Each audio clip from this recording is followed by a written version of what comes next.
কারণ এই শুভেন্দু, বিচি পার্টির শুভেন্দু গতকালকে দেখছি রাজভবন মার্চ করে দিয়েছে এই বিধানসভা থেকে। মুর্শিদাবাদে নাকি সব হিন্দুদের দোকানপাট ভাঙচুর হচ্ছে, এই হচ্ছে, পাঠে নাকি আগুন লাগিয়ে দিচ্ছে মুসলমানরা।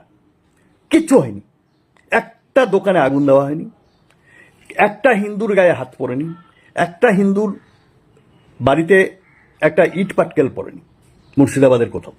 দায়িত্ব নিয়ে এই কথা বলছি। জয় জয় শ্রীরাম আমরা করছি, সব বেঁচে যাবে। জয় জয় শ্রীরাম আপনাকে বাঁচাবে না, লিখে রাখেন। বাপের নাম ঠেলাজি বুঝিয়ে দেওয়া হবে। এই ভারত কোন মন্দিরে, একটা মন্দিরে, শীতলা মাতা মন্দিরে শীতলা মায়ের মূর্তি ভাঙা হয়েছে, সেটাতে আগুন ধরিয়ে দিয়েছে। আমি কোনো পোস্ট করিনি, কারণ আমি জানি তো এখানে এগুলো যা হয়, যখন যা হয় সেগুলো সম্পূর্ণ একটা এজেন্ডার ভিত্তিতে হয়। আমি অপেক্ষা করেছি জানার জন্য আসল তথ্যটা কি। কারণ অনেক সময় আমরা দেখেছি এই বিচি আর ঝাড়েসেসের, বিচি পার্টি আর ঝাড়েসেস পার্টির এরা ওই টুপি লাগিয়ে গিয়ে মন্দির টন্দির ভাঙে, গরুর মাংস ফেলে, এগুলো দেখেছি তো আমরা। সুতরাং একটু ঠান্ডা মাথায় বসতে হয়, আসল খবরগুলো আসা পর্যন্ত একটু শান্ত হয়ে থাকতে হয়। তারপরে দেখলাম যে ছেলেটি এই কাজটা করেছে ওখানে, সে একটা বদ্ধ পাগল। লোহার চেন দিয়ে তাকে বেঁধে রাখা হয়। চিন্তা করে দেখুন, একটা পাগল যাকে লোহার চেন দিয়ে বেঁধে রাখা হয়, সে এসে একটা মূর্তি ভেঙে দিল, আগুন লাগিয়ে দিল, আর সেটা নিয়ে হিন্দু খাতরেমে হয় বলে সব নেমে পড়ল।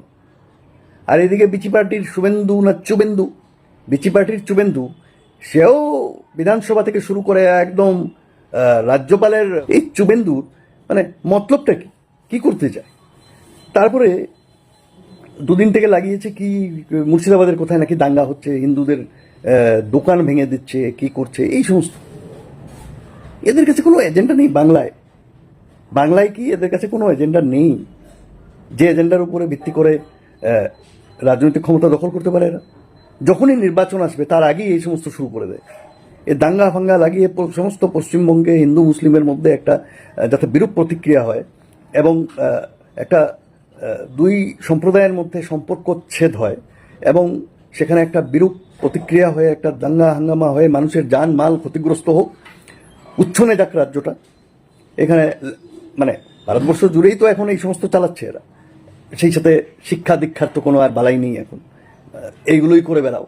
সব হিন্দু ভিড় হয়ে পড়াশোনা বাদ দিয়ে বাস এই করে বেড়াও। যে ভগবান রামকে নিয়ে রাজনীতি আর ভগবান রামকে শ্রদ্ধা করা, তার আদর্শকে হৃদয়ে জায়গা দেওয়া, দুটো আলাদা জিনিস।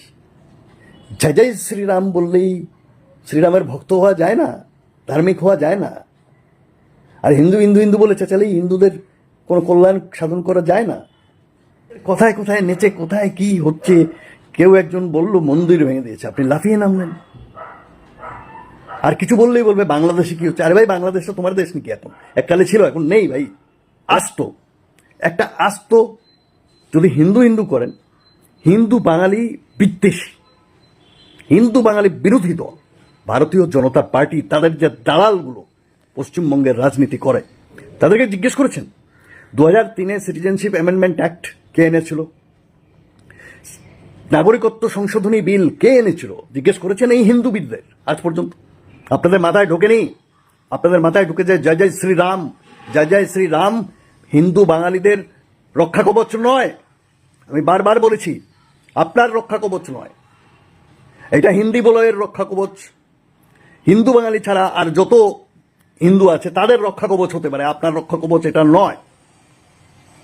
কারণ এই শব্দ আপনাকে বাঁচাতে পারেনি। আপনার আসামে 19 লক্ষ মানুষের এনআরসিতে নাম কেটে যাওয়া আটকাতে পারেনি, আপনারা করেছেন সেখানে জয় জয় শ্রীরাম। 27 লক্ষ মানুষের আধার কার্ড থেকে নাম কেটে গেছে, কতজনের নাম হিন্দু বাঙালি?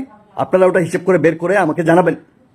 এই জয় জয় শ্রীরাম আপনাদেরকে আধার কার্ডে নাম ওঠানো, হিন্দু বাঙালির আধার কার্ডে নাম ওঠানো থেকে বাঁচাতে পারেনি।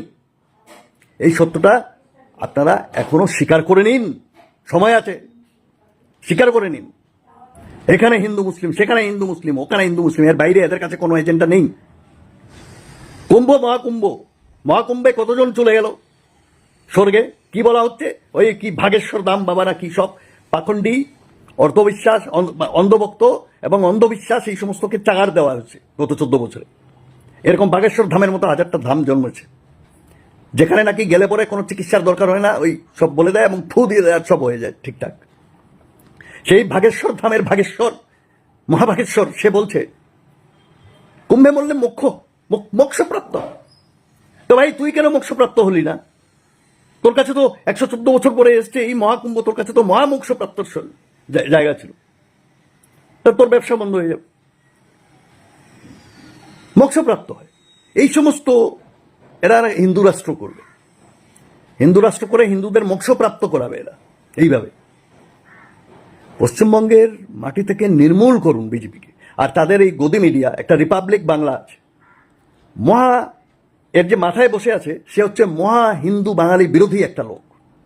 আপনাদের 12টা বাজিয়ে ছেড়ে দেবে, 12টা বাজিয়ে ছেড়ে দেবে। কোথায় কোথায় হিন্দু মুসলিম, কোথায় দাঙ্গা। মুর্শিদাবাদে বলে দুদিন থেকে দাঙ্গা হচ্ছে প্রচুর, সেখানে নাকি দোকানপাটে নাকি আগুন লাগিয়ে দিচ্ছে মুসলমানরা। কিচ্ছু হয়নি, একটা দোকানে আগুন দেওয়া হয়নি, একটা হিন্দুর গায়ে হাত পড়েনি, একটা হিন্দুর বাড়িতে একটা ইট পাটকেল পড়েনি মুর্শিদাবাদের কোথাও। দায়িত্ব নিয়ে এই কথা বলছি। আমার অনেক বন্ধু বান্ধব আছে হিন্দু, আমার অনেক হিন্দু বন্ধু বান্ধব আছে মুর্শিদাবাদে। আমি তাদের ফোন করেছি সকালে এটা জানার জন্য, কারণ এই চুবেন্দু, বিচি পার্টির চুবেন্দু গতকালকে দেখছি রাজভবন মার্চ করে দিয়েছে এই বিধানসভার থেকে। মুর্শিদাবাদে নাকি সব হিন্দুদের দোকানপাট ভাঙচুর হচ্ছে, এই হচ্ছে সেই। সকালবেলা ঘুম থেকে উঠে খবর শুনে আমি ফোন করলাম আমার 4-5 জন বন্ধুকে। দুজন তো আমাকে বললো যেখানের ঘটনা নওদা সেখানেই আমরা থাকি। দুজন বললো আমরা ওখান থেকে 2-3 কিলোমিটার পাশে। বলছে আমরাও গেছিলাম কালকে রাতে দেখার জন্য কি হচ্ছে। রাস্তাঘাট পরিষ্কার, মানুষজন যাচ্ছে আসছে, রাত্রি 10টা 10:30 পর্যন্ত দোকান খোলা, দোকানপাট খোলা, বাজার খোলা সব। আর এখানে নাকি সব কলকাতায় দাঁড়িয়ে চলছে কি আগুন লাগাচ্ছে, দোকানের পর দোকানে আগুন লাগাচ্ছে, বাড়ির পর বাড়ি নাকি আগুন লাগছে, এই চুবেন্দু। আর সব ওই গদি মিডিয়া, ন্যাশনাল মিডিয়া দিল্লিতে বসে ওর বক্তব্যকে তুলে নিয়ে গিয়ে ন্যাশনাল নিউজ করছে, বাংলায় নাকি হিন্দু নিধন চলছে। ভাবতে পারছেন বাঙালির কি দুর্দশায় গিয়ে দাঁড়িয়েছে বাঙালি? এত বড় একটা মিথ্যার আশ্রয় নিতে হয় মানে রাজনৈতিক ক্ষমতা দখল করার জন্য।